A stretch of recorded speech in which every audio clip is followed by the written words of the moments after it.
Every Friday, courtesy of our friends at Local Environmental Services, we give you, Real Talkers, a chance to blow off a little steam, to take what needs to be said in your mind and blast it out to thousands of people. Again, presented by Local Environmental Services. It's our weekly tradition we call Trash Talk!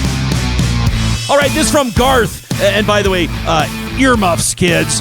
Garth says, I was mindlessly scrolling through that cesspool of social media when I stumbled upon an infuriating post about paper bags now costing a whopping 15 cents at fast food joints and everywhere else in Alberta's capital city. Now, normally I wouldn't give a damn about the bag situation, but whenever I see those paper and plastic remnants strewn across the ground, it boils my blood. Sure, paper's supposedly biodegradable, but that doesn't make it any less infuriating, so I get why the city did that. But now, just thinking about the impending shit show we'll endure this winter sets off fireworks in my head.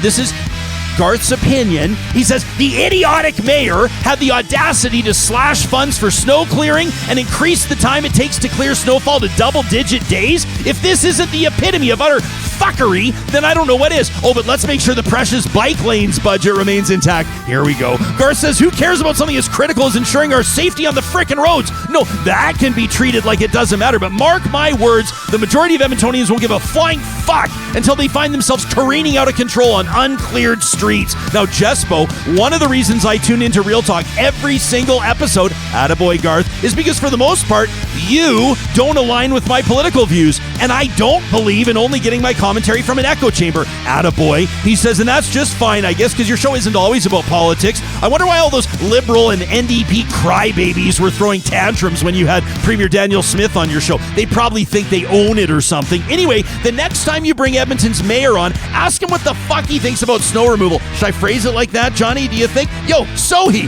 what the? Anyway, and why the hell he doesn't consider it important for people to access and egress from their frickin' properties? That from Garth. Thanks, pal, for tuning in every single day. This one from Kristie, who says, I'm from Edson, Alberta, and she says, we hit the news regularly. You know, COVID parties. Remember that story? The Get COVID party that Edson threw, and then a whole bunch of people did get COVID and actually had a tragic outcome. A father and his teenage son both died in hospital. Play stupid games. Kristie says, murders, fires, evacuations, and now floods. I mean, Edson's had a rough go. Most people only know of Edson as the place to stop and get fuel and a bite to eat on their way to Jasper. Our reputation is mostly based on rural conservative politics and a few kilometers of dusty highway as you drive through. She says, I think even maybe you referenced Edson, Ryan, one time as you described frequent travels to Jasper and talked about how you see some towns that have just let themselves go or given up. I wouldn't talk about Edson like that. My pal Dougie G would wring my neck. She says, well, I want to set the record straight. Just because we vote conservative doesn't mean we're like this monolithic group of people that urbanites love to label us as. Many Edsonites love healthcare workers and supported them during the pandemic. We have a vibrant arts and culture community. We're an inclusive community, and every day we become more and more diverse, which we openly welcome. We're passionate about our children's education. We have an amazing sports and recreation community. I would invite anyone to check out our extensive walking trails or a world-class bike park just minutes from town.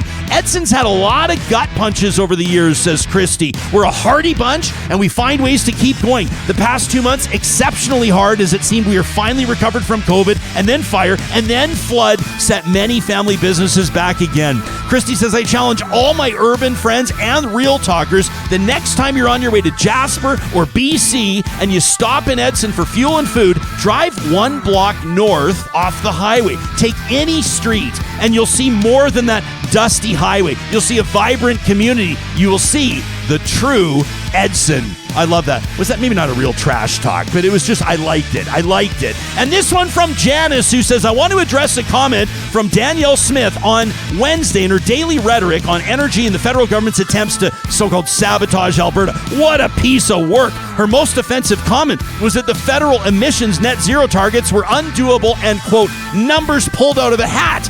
This rhetoric's dangerous, says Janice, as we globally, nationally, regionally enter an extremely volatile period where markets and geopolitical forces are going to reach unprecedented collapses and gains. The last thing we need is an elected official pushing Russian propaganda. I feel compelled to mention what I interpret to be warning signs in the energy futures, particularly oil. Janice says, I speak with 20 years experience selling, trading, and interpreting oil markets and pricing. The warning signs are blatant. blatant. She says OPEC, in particular the Saudis, have cut oil production substantially for 2 months. Tuesday it was announced that Russia would too. We should all be taking notice, says Janice. Immediately, the markets gain $1 with the announcement, only to retract those gains today with a sell-off of energy stocks. If this trend continues, we're going to see cataclysmic shifts. The Saudis, the Russians will flood the markets, and I mean flood. They're not going to take production cuts and allow U.S. and Canada to maintain quotas. This is the demise of Canada looming, says Janice, with the Saudis and Russians flooding the market, Asian and Indian markets gobbling up OPEC and Russian oil. The prices will collapse, and so will our profits. This will happen soon, says Janice, so we've got to do all we can to diversify Alberta's economy and, most importantly, stabilize the political climate. The Conservatives should not be allowed to continue this damaging rhetoric that the Liberals and Trudeau are to blame for the collapse of energy. That from Janice. You can send us your trash talk anytime, 24/7 to talk@ryanjesperson.com. Proudly presented by Local Environmental Services.